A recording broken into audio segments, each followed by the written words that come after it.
Hello बच्चों, आज के नए क्लास में हम लोग उसी सदिश को आगे स्टार्ट करते हैं और सदिश को आगे कंटिन्यू करते हैं। तो आज का हमारा जो टॉपिक होगा सदिश के घटक, क्योंकि सदिश के जो भाग होते हैं, सदिश की बेसिक जानकारी हमने दे दी, लेकिन जो सदिश के प्रश्न आते हैं वो घटक रूप से ही आते हैं। किससे आते हैं? घटक रूप से। तो आपको ध्यान क्या रखना है कि घटक रूप कैसे बनाना है, उससे क्वेश्चन को कैसे सॉल्व करना है। तो बहुत सिंपल तरीके में, बहुत ही सरल तरीके में हम आपको सिखाएंगे सदिश के घटक रूप क्या होते हैं और कैसे बनाते हैं और उससे संबंधित कोई विशेष जानकारी। तो देखिए, हम आते हैं सदिश के घटक रूप में। तो इसको पढ़ने के पहले सबसे पहले जानते हैं कि घटक रूप बनाने से पहले सदिश के इकाई सदिश जो तीनों अक्षों के अनुदिश क्या होते हैं उनके बारे में, क्योंकि इकाई सदिश के रूप में घटक रूप व्यक्त किए जाते हैं जो अक्षों के अनुदिश इकाई सदिश होते हैं। ठीक है, यहाँ पर हम देखते हैं कि हमारे पास तीन अक्ष जो कहाँ होते हैं, तीन एक्स अक्ष, वाई अक्ष और ये कहाँ होते हैं? स्पेस, अंतरिक्ष में एक्स अक्ष, वाई अक्ष और जेड अक्ष। ठीक है, अगर हम यहाँ मूल बिंदु ले लें और इस मूल बिंदु से यहाँ तक की दूरी एक ले लें, इस मूल बिंदु से यहाँ तक की दूरी एक ले लें, इस मूल बिंदु से यहाँ तक की दूरी कितनी ले लें? एक ले लें। अब इसको ए, बी और सी कर दें, एक। तो जैसे मैं एक और एक लिया तीनों दूरी, तो ये दूरियां एक है, इसका परिमाप एक होगा। इसका मतलब है कि इसका परिमाप एक होता है, वो इकाई सदिश होता है। तो जब इसकी परिमाप एक है तो इसको हम डिनोट करते हैं आई, इसको डिनोट करते हैं जे, इसको डिनोट करते हैं के। ये कब डिनोट करते हैं? जब इसमें दिशा दे देते हैं। ये बन गया आई कैप, जे कैप और के। अर्थात अगर इसको हम नाम दें तो ओ ए कैप, क्योंकि इकाई है, इकाई सदिश को कैप से निरूपित करते हैं। किससे? कैप से। तो ओ ए बराबर आई कैप, ओ बी बराबर जे कैप, ओ सी बराबर के। और ये तीनों अक्षों के अनुदिश इकाई सदिश है। तीनों क्या है? अक्षों के अनुदिश इकाई। अगर आपसे कोई पूछे कि x अक्ष के अनुदिश इकाई सदिश आई, y अक्ष के इकाई सदिश j और z अक्ष के अनुदिश इकाई सदिश k, मतलब ये x के अनुदिश या अक्ष पर ही इकाई सदिश है। x अक्ष की इकाई सदिश i कैप, y अक्ष की j कैप और z अक्ष की, मतलब ये i की j और k है, ये अक्षों की इकाई सदिश को निरूपित करते हैं। अक्षों पर इकाई सदिश को निरूपित करते हैं, क्या निरूपित करते हैं? या अक्ष पर, क्योंकि यहाँ अक्ष पे है इसलिए x अक्ष के अनुदिश। अब अनुदिश के स्थान के साथ साथ यहाँ x अक्ष पर भी लिख सकते हैं। क्या लिख सकते हैं? दोनों, चाहे अनुदिश लिखो चाहे पर लिखो, दोनों पर x अक्ष पर इकाई सदिश। ठीक है, तो जहां कहीं भी आई ए कैप हो, आपको समझ लेना है कि ये तीनों अक्षों के अनुदिश इकाई सदिश हैं। अब मानते हैं कि जब एक बिंदु दिया हो तो उसके घटक रूप कैसे प्राप्त करते हैं, क्योंकि तो अनुदिश इकाई सदिश है, लेकिन हमें पढ़ना क्या है? घटक रूप। तो पहला हेडिंग हमारा यही है, बहुत सिंपल, बहुत ही सरल, कि जब एक बिंदु दिया, क्या दिया हुआ? एक बिंदु दिया हुआ तो इकाई सदिश, कौन सदिश? इकाई नहीं मिला, घटक। घटक सरल है। मान लीजिए p x y z दिया है, तो क्या करना है? इसकी इकाई सदिश निकालना है। क्या निकालना है? इकाई सदिश। तो बहुत सिंपल है, बिंदु अकेला है, जब अकेला बिंदु होता है तो किसके सापेक्ष निकालते हैं? o के सापेक्ष। तो o p बराबर क्या लिख दिया हमने? लेकिन क्या o, बिंदु अकेला था तो हमने o लिया, क्योंकि o का मतलब और लिया, और इसको लिखने के o p बराबर क्या जाएगा?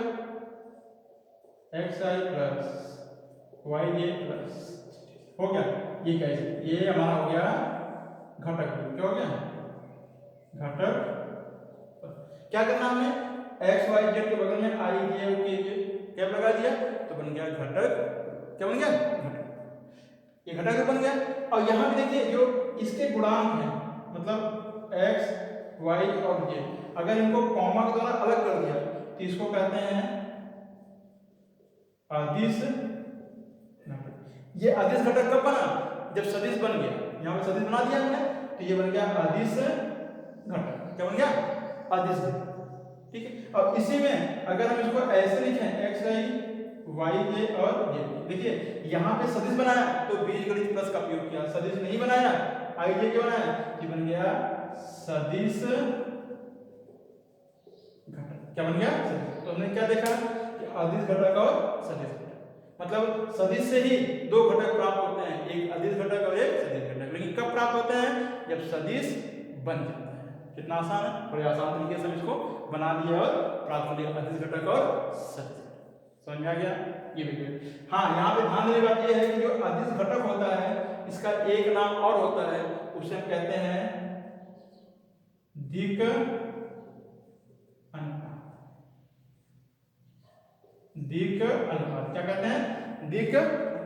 अगर ये x y z अदिश घटक है क्या कहते हैं? दिक् अनुपात। कभी कभी यह दिक्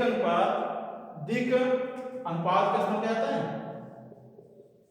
कोसाइन, दिक् कोसाइन बन जाता है। कभी कभी यह दिक् अनुपात क्या होता है? दिक् कोसाइन। लेकिन ये क्या है? अदिश घटक। ये बनता कब है?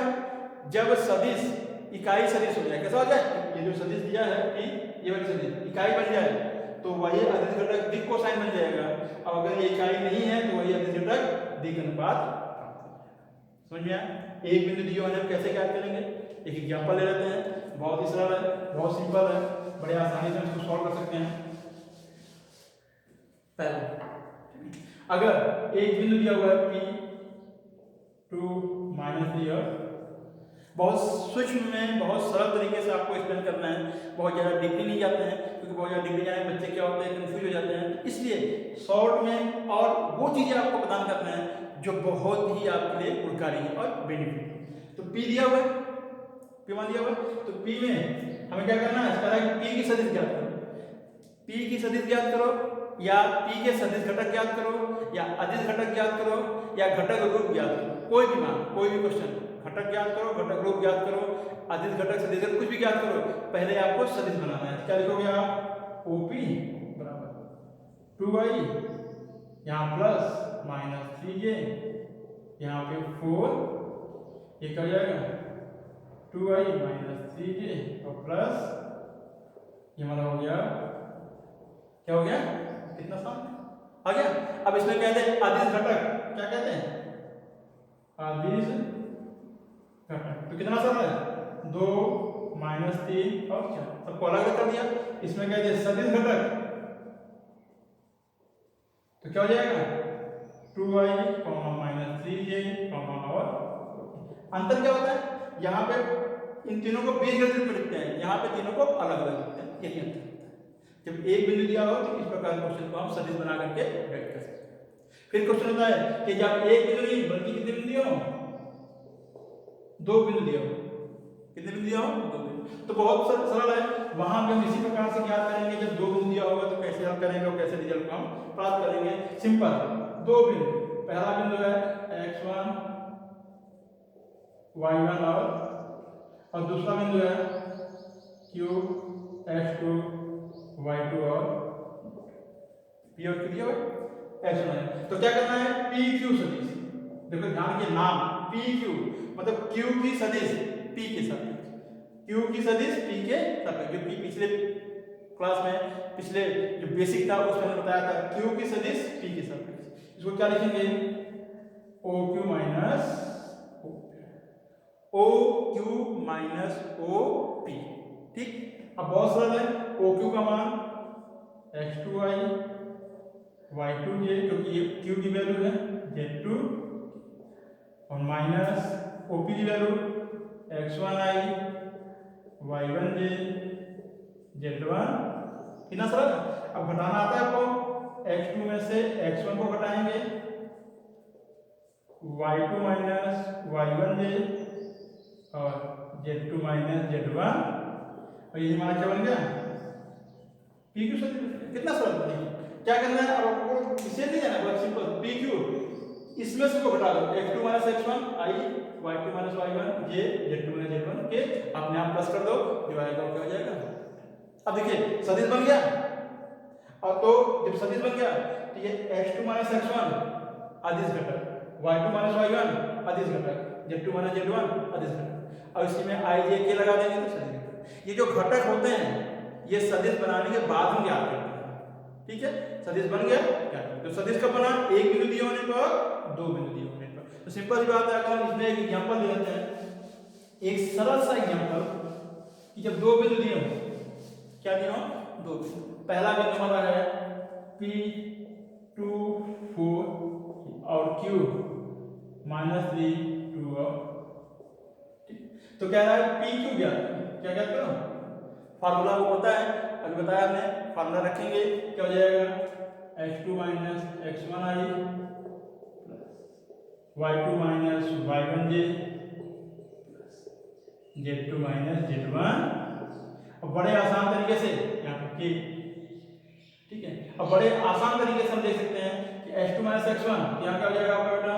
x2 की वैल्यू -3 -2 i प्लस y2 2 -4 और z2 4 -3, और बड़े आसान तरीके से -5i और यहाँ पे -2j और यहाँ पर केवल ये क्या बन गया? सदिश बन गया। अगर कोई कहे अदिश घटक -5 -2 और 1, सदिश घटक -5i, -2j, और k, अगर इसे कह दे नहीं हमें क्या चाहिए? QP चाहिए। क्या चाहिए? QP। अगर हमें QP चाहिए, अब क्या करेंगे? P में से Q को घटाएंगे, अर्थात OP माइनस, यहाँ पे भी हमने PQ लिखा था, ये फार्मूला लिखा था, इसको क्या लिख सकते हो? OQ माइनस OP, ऐसे लिख सकते हो आप। अब यहाँ पर OP माइनस OQ, ठीक, इसका उल्टा कर दिया। अब घटाएंगे तो दोनों का मान रखो ऊपर की तरफ, जैसे मान रखोगे तो क्या जाएगा? 5 है।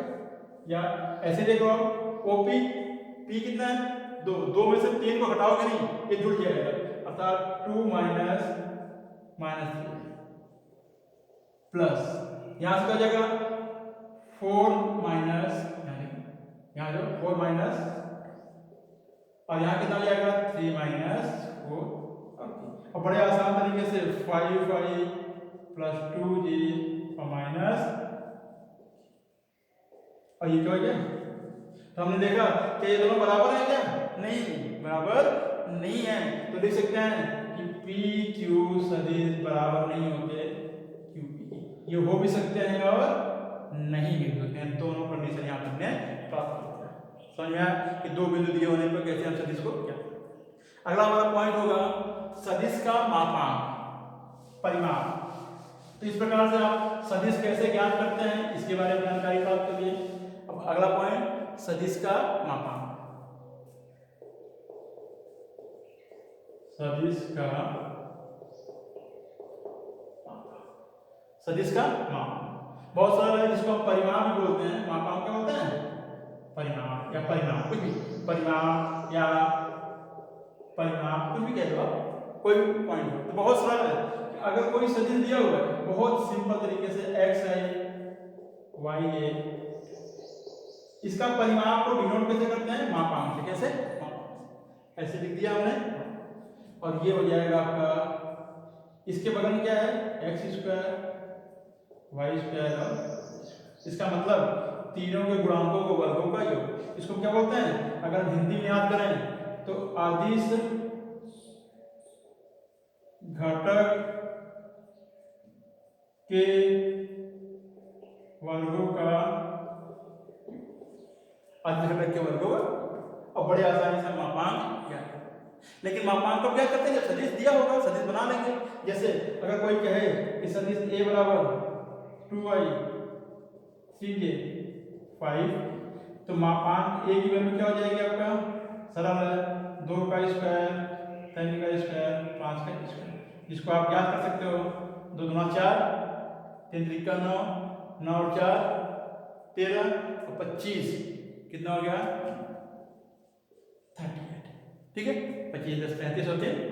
कितना आसान तरीके से अपने मापांक समझ में आ गया, मापांक ज्ञात करना आ गया। अब हम आते हैं नेक्स्ट पॉइंट पर कि मापांक ज्ञात करना आ गया, सदिश बनाना आ गया।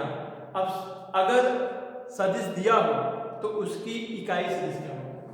बहुत सिंपल है, मतलब ये ऐसे पॉइंट हैं जिनको आप देख करके ही बड़े एक बार में ही सीख जाएंगे। मतलब सदिश दिए सदिश की इकाई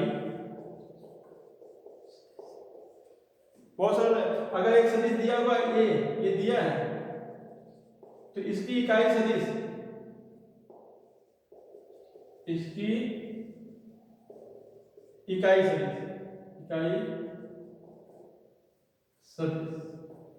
इसकी इकाई सदिश ए कैप बराबर क्या होगा, वेक्टर ए बटे मापांक। ठीक है, ये दिया हुआ है, कुछ करना नहीं है, इसका मापांक निकालना है। अब इसमें भाग लेना है, क्या बन जाएगा, इकाई। कितना सरल है। जैसे हम कह रहे हैं कि अगर वेक्टर ए दिया है i माइनस जे प्लस 2, ये दिया हुआ प्लस 2, कह रहा है इसका क्या करेंगे, इकाई सदिश। तो क्या करना है आपको, वेक्टर ए बटे मापांक, इसका मापांक निकालोगे आप। चलो मैं यही लिख दे रहा हूं, i माइनस जे प्लस 2 बटे में मापांक 1 स्क्वायर प्लस माइनस 1 का स्क्वायर और प्लस 2 का स्क्वायर। और जैसे अब इसको हल करेंगे तो रिजल्ट क्या जाएगा, i माइनस जे प्लस 2 के बटे में 1 1 2 और 4 2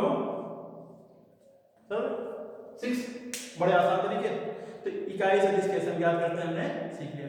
जैसे हम जानते हैं कि इकाई सदिश ज्ञात हो गया, तो अब हम ज्ञात करते हैं, ठीक नहीं, कि सदिश के मापांक के बाद दो सदिशों की समानता, कि दो सदिश बराबर कब होंगे और समरेख कब होंगे। अगला हमारा पॉइंट होगा दो सदिशों की समानता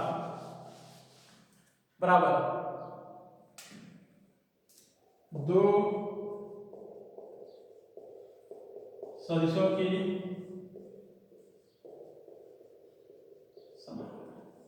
या बराबर। तो बहुत सरल है, दो सदिश बराबर कब होंगे, सदिश ए दिया हुआ है और ए बराबर x1 i y1 j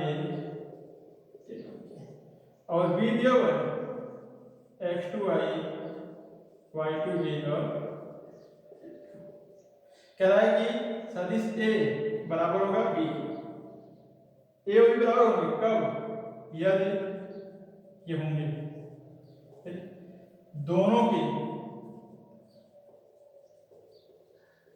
संगत घटक क्या हो, बराबर। कैसे हो, दोनों के संगत घटक बराबर। तो बड़ा आसान है, दोनों के संगत घटक बराबर है। इसका मतलब कि x1 बराबर है x2 के, y1 बराबर हो y2 के, z1 बराबर हो। तो ध्यान क्या रखना है आपको, ये दोनों बराबर होने चाहिए संगत घटक, और चिन्ह के साथ। किसके साथ, चिन्ह के साथ। ठीक है, जैसे हम यहाँ पे एग्जांपल ले रहे हैं संगत घटक में, कि मान लीजिए ए दिया हुआ है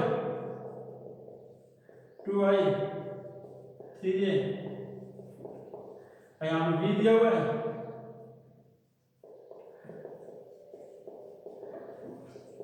तो ये तो देखने से लग रहा है कि ए और बी ये दोनों बराबर हैं, 2 2 के बराबर, 3 3 के बराबर, 4 4 के बराबर। तो ये कैसे है, ए बराबर बी, देख के समझ में आएगा। लेकिन अगर यहाँ -2 कर दें तो क्या ये बराबर है, नहीं, उस कंडीशन बराबर नहीं है। क्यों, क्योंकि यहाँ पे एक गलत हो गया, 2 है, यहाँ पे है -2।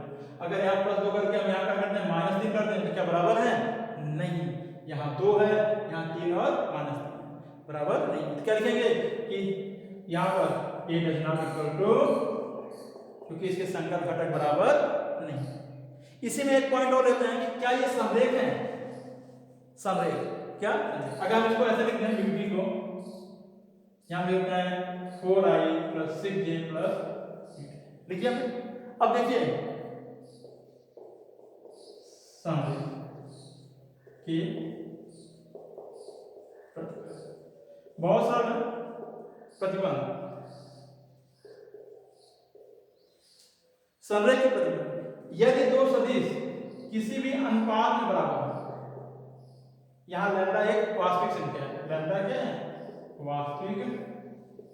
अगर लैम्डा वास्तविक संख्या है, ठीक है, किसी भी अनुपात में बराबर हो, तो निश्चित तौर पे क्या होंगे, प्रतिबंध होंगे। जैसे यहाँ पर देखा कि जो b का मान है, अच्छा यहाँ पे चाहिए लिखो और चाहे b बराबर लैम्डा ही लिखो, दोनों कंडीशन कोई भी हो सकता है। बी बराबर लैम्डा। यहाँ पे देख रहे हैं कि अगर दो कॉमन ले लें, बी बराबर क्या जाएगा 2, इसका मतलब इसमें 2 से गुणा कर देंगे तो 2 दूना 4 हो जाएगा, 3 दूना 6 हो जाएगा और ये 8 हो जाएगा। ये दोनों बराबर हो जाएंगे। तो उस कंडीशन में क्या है, ए और बी कैसे हैं, या समांतर संरेख या समांतर। अब संरेख में क्या होता है कि एक विशेष बिंदु जरूर होता है, लेकिन सदिश अगर दिया हुआ है तो उसमें बिंदु का पता तो चलेगा नहीं, तो उसमें तो सदिश के माध्यम से हम संरेख या समांतर को सिद्ध करेंगे। संरेख या समांतर भी कह सकते हैं। क्या कह सकते हैं, अब हम आते हैं कि संरेख और समांतर के बाद कि इसके अब हम क्वेश्चन कैसे बनेंगे कि यदि एक बिंदु दिया है, हम एक सदिश दिया हुआ है, बिंदु नहीं सदिश, अगर बिंदु भी दिया होगा तो सदिश ज्ञात कर लेंगे, सिंपल सी बात है। एक सदिश दिया हुआ है और सदिश के अनुदिश कोई सदिश ज्ञात करना, सदिश के अनुदिश कोई सदिश, सदिश के समांतर कोई सदिश, सदिश की दिशा में कोई सदिश जिसका परिमाप कुछ भी हो, 5 हो, 3 हो, 8 दिया हो, परिमाप नहीं दिया हुआ है, खाली सदिश ज्ञात करना है, सदिश के अनुदिश इकाई सदिश ज्ञात करना है।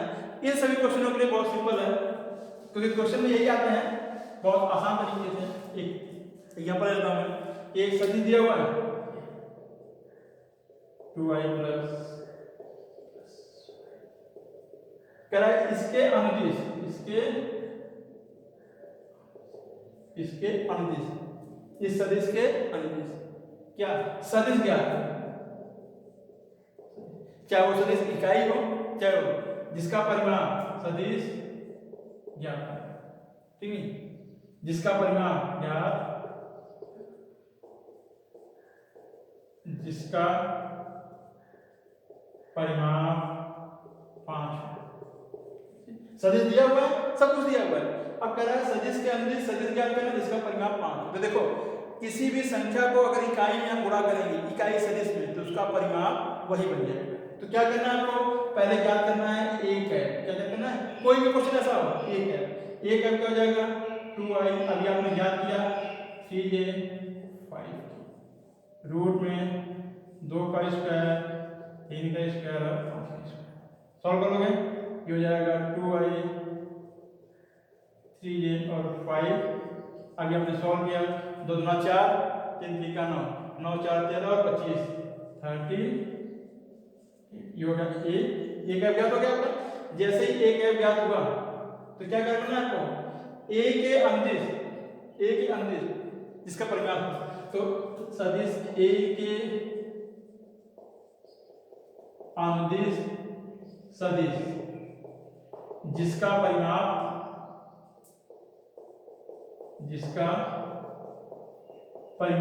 कितना हो, यहां दिया हुआ है 5 होगा, क्या होगा, ये हो जाएगा 5 इंटू ए, क्योंकि ए दिया था। अब इसमें 5 से गुणा कर देंगे, ए कैपिटल यहाँ है, यहाँ रखिए तो जाएगा 10i प्लस 15j प्लस 25 बटे में रूट में 30। बड़े आसान तरीके से हम इसका मान ज्ञात करेंगे और रिजल्ट समझ आ गया।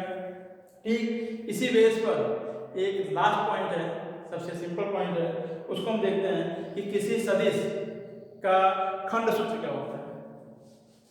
खंड सूत्र देखिए, खंड सूत्र के लिए बहुत सिंपल है। खंड सूत्र तभी ज्ञात करते हैं जब दो बिंदु दिए होते हैं या दो सदिश दिए होते हैं और उसके मध्य में या अंतः या वायतः विभाजन बिंदु ज्ञात करना होता है, जो होते हैं खंड।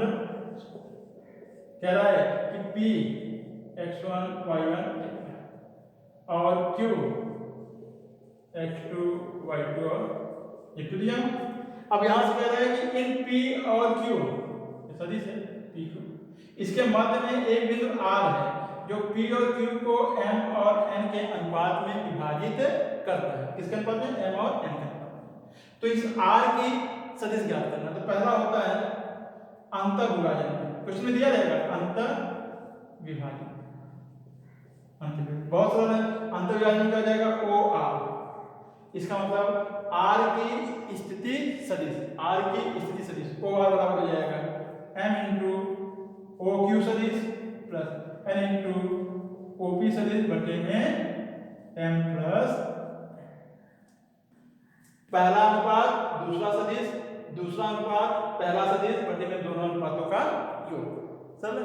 और अगर ये कहीं वायता आ जाए, क्या आ जाए वायता, तो वायता में इसे बता दे रहा हूं मैं, वायता क्या करना है आपको, ये ओ आ जाएगा, लेकिन उस कंडीशन में ये अंतर हट गया, यहाँ क्या आ गया वायता, और उस कंडीशन में यहाँ माइनस हो जाएगा और यहाँ क्या हो जाएगा माइनस हो जाएगा, तो ओ आर बराबर ओपी माइनस ओ क्यू, यहाँ क्या हो जाएगा वायता हो जाएगा, क्या हो जाएगा। तो आपने देखा क्या कि अंतर में प्लस और वायता में माइनस, इसलिए हम क्या लिखते हैं अंतर वायता दोनों मिला करके ये बन जाएगा आपका प्लस माइनस प्लस, और प्लस माइनस के आधार पे अंतर और वायता विभाजन कर दिया। विभाजन बिंदु दिया होगा पी और क्यू, या नहीं दिया होगा सदिश दिया होगा, क्या दिया होगा सदिश, मतलब यहाँ पी और क्यू को क्या देगा ए और बी है, क्या कह देगा ए और बी, तो यहाँ बन जाएगा अंतर या विभाजन बिंदु, विभाजन तो क्या हो जाएगा ओ आर हो जाएगा m into B plus n into A upon n plus, अगर ये अंतर होगा वायता होगा तो माइनस, वायता में ये हो गया अंतर, ये हो गया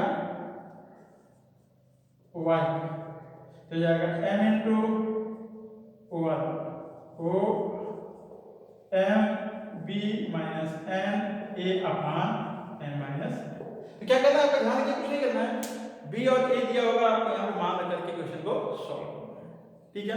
अब इसी में अगर कह दे नहीं अनुपात नहीं दिया हुआ है बल्कि मध्य बिंदु पूछ ले, क्या पूछ ले, कभी कोई क्वेश्चन होता है मध्य बिंदु,